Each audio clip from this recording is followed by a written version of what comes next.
Hey guys, this particular segment of the weekly sports review is coming from the lovely setting, lovely backdrop of my bedroom. Enough of the cheesy smile now. But anyway, sorry guys, been a bit later than scheduled, just been really busy, had stuff to do. Sorry about that. Just want to make it a quick one. Yeah, I know what you're thinking, it's probably going to be a 20-minute rant, and it most likely will be, knowing my form. But I just wanted to talk about two things: new Premier League season and the Ashes third test. So, just want to start then with the Premier League season, which is something I really can't wait for. My weekends are back again, as I would like to say, woo ho. Saturdays are more enjoyable again, and so are my Sunday nights as well. Excuse me, do beg your pardon. Last year in the Premier League season, as we know, Chelsea won the title, and I think, just to be very boring, they'll win the title yet again. The team, obviously, that was based on Diego Costa up front, scoring a lot of goals. I think that will be exactly the same, because that chappie is made for the Premier League. John Terry on the other side, on the other end, shall I say, was fantastic at the back, and just to be lovely and boring, I think he will be again. And behind him, Thibaut Courtois was brilliant in goal, and just to be lovely and boring, you guessed it, I think he will be again. Willian had a good season, and you know what I'm going to say. And Cesc Fabregas had a good season. Do I really need to say it? And I think he will also do well again this season in his position. But yeah, on a serious note, guys, this team that Jose Mourinho has assembled is very close to, wouldn't say an invincible, because obviously they got beat a few times, but it's close to a unbeatable team in the sense of domestic dominance. I really do think so, because obviously, as you know, they won 2 titles last year, the Premier League and the League Cup, and I think they will do that at least again this year. I really don't think anybody can stop them, as much as Manchester United, for example, have splashed out.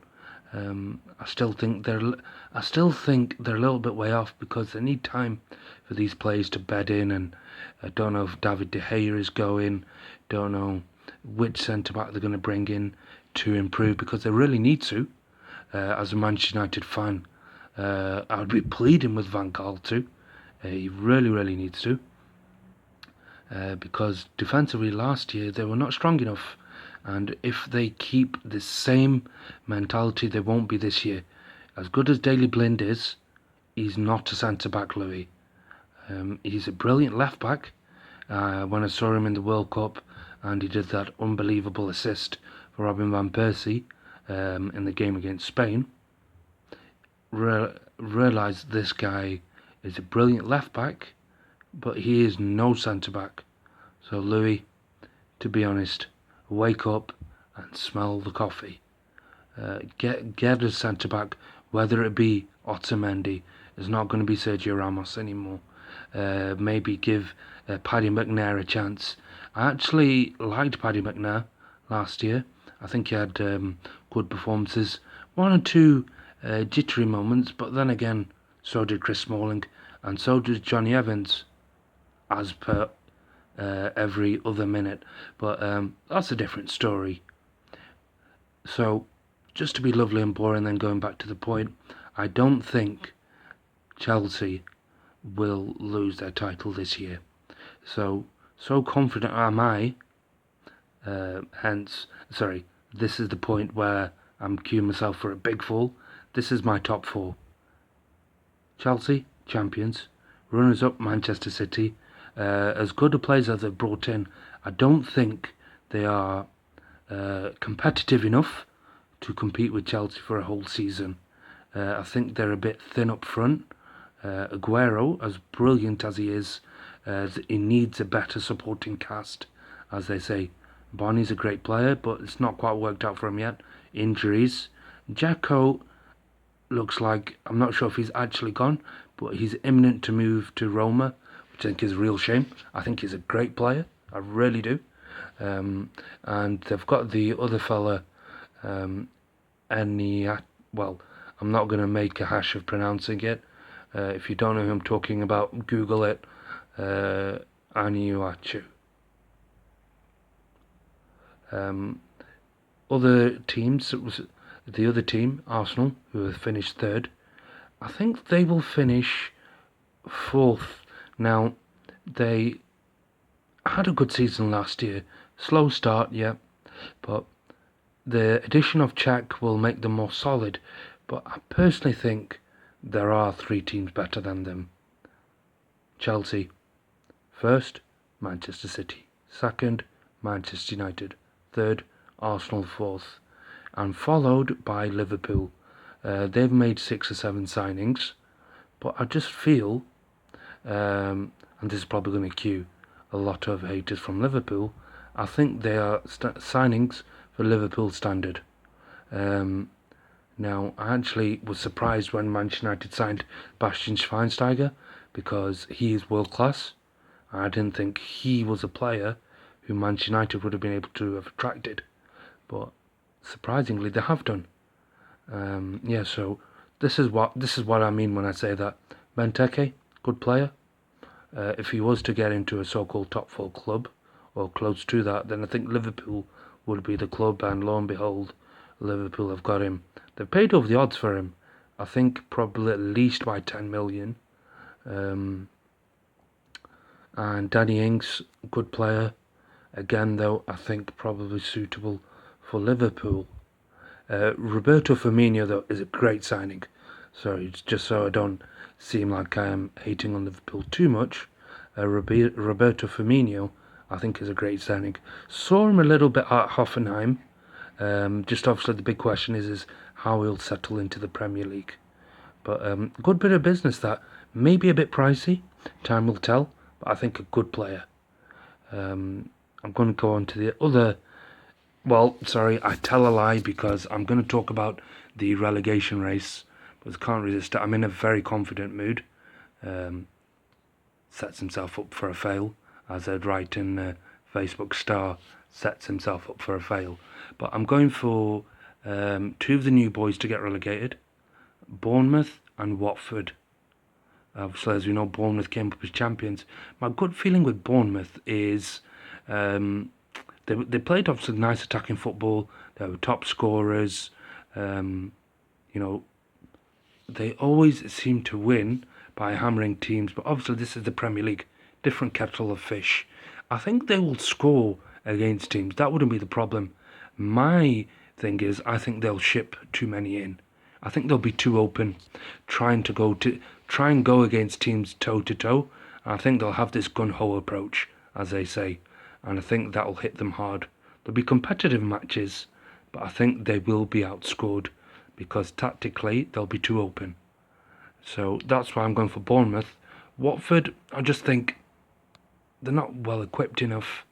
I just think they're one of those teams who look set for a straight down. And you're probably thinking, why hasn't he said Norwich, the other team that got promoted? I've just got a gut, I don't know.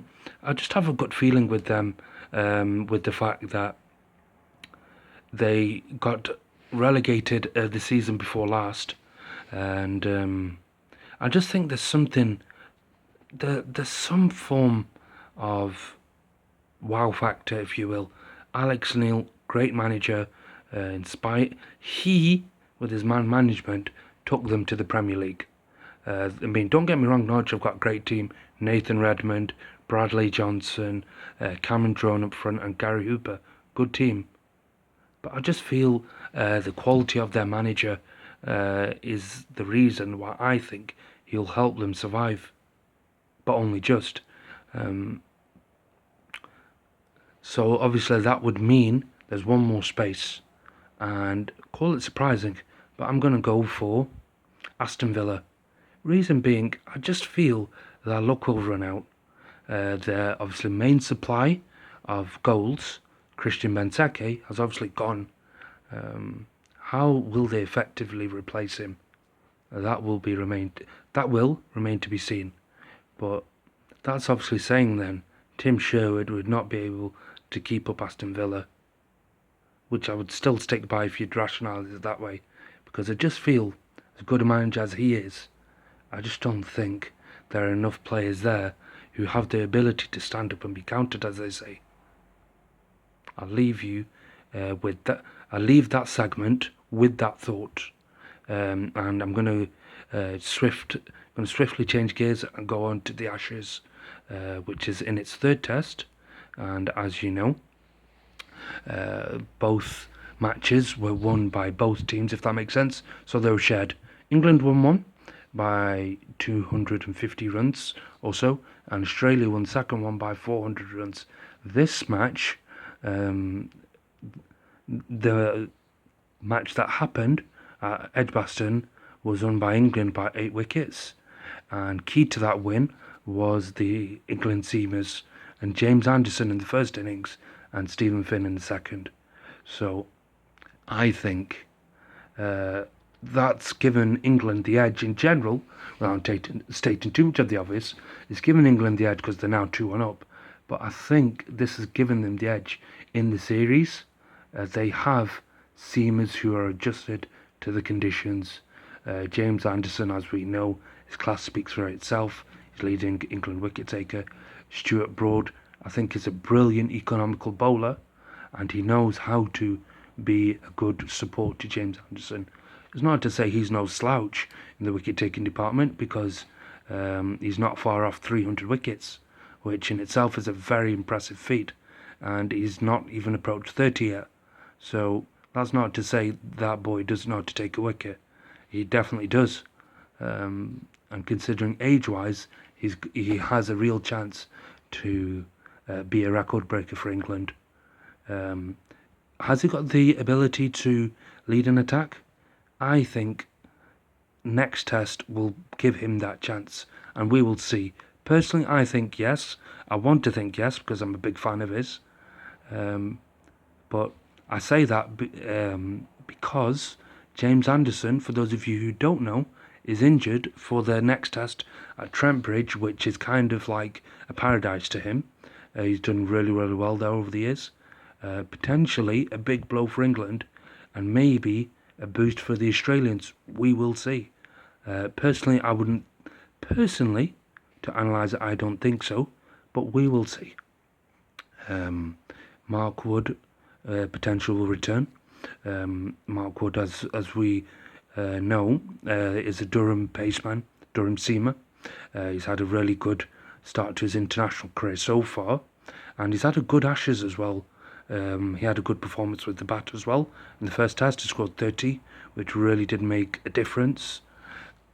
And just in general, the unpredictability factor about him, it was causing the Aussies a bit of problems. Fortunately, he got injured. He looks likely to return, and honestly, I think they will do that. They'll bring him back. But if he doesn't make it, I think Atif Sheikh should be given a chance. You're probably thinking, who is this Atif Sheikh that I referred to? He's a young man that actually plays for Leicestershire. 24-year-old left-arm quick. Now, the reason why I say that, use his name, is the fact that this is a player who I'm talking about, who is potentially a hidden talent. He played at Derbyshire before, but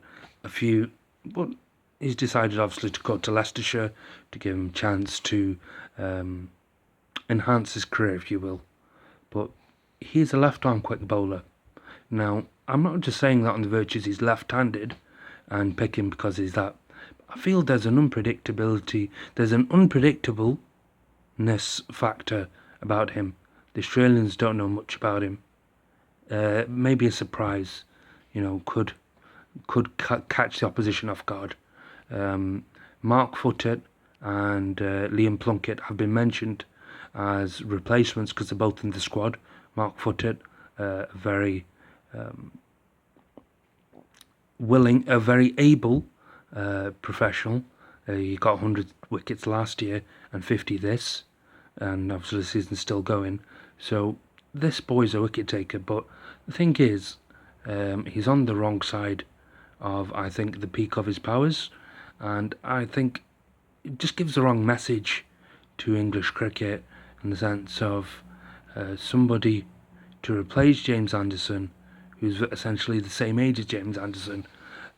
Unfortunately, he's been the victim of Anderson and Stuart Broad's very steady bowling partnership. Graham Onions is another, but I just feel sometimes sport works in that way, and I think they should give somebody young like Atif Sheikh a chance. He can actually say he has bowled against world-class opposition, New Zealand, and he got Brendan McCullum and Martin Guptill out. And as we know, Brendan McCullum is very much renowned for taking the attack to the opposition. But on that particular match, Atif Sheikh managed to get him out cheaply, and the same with Martin Guptill as well. It may be a bit of a controversial opinion in the sense of it might lack logic, but then I think then again picking Mark Foote might lack logic because this guy's uncapped. You know, that could work either way, but I just do generally feel why wouldn't Atif Sheikh be worth a punt? A lot of talent. He's got, the world-class players out there. He's got the world-class players out in tour matches, whereas, Dale Steyn was taken to the proverbial cleaners by Brendan McCullum. Atif Sheikh can say that didn't happen to him. Maybe worth a thought, England selectors. A bit of a surprising one, you might think, but I think he's definitely worth a thought.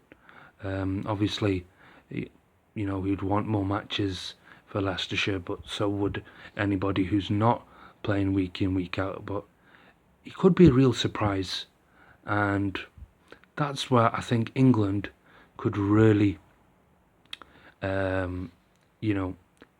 take this series by the scruff of the neck, is if they catch the opposition off guard, because they'll be expecting Liam Plunkett. They would have done their homework on him. They referring to the Aussies, they'll probably expecting Mark Foote.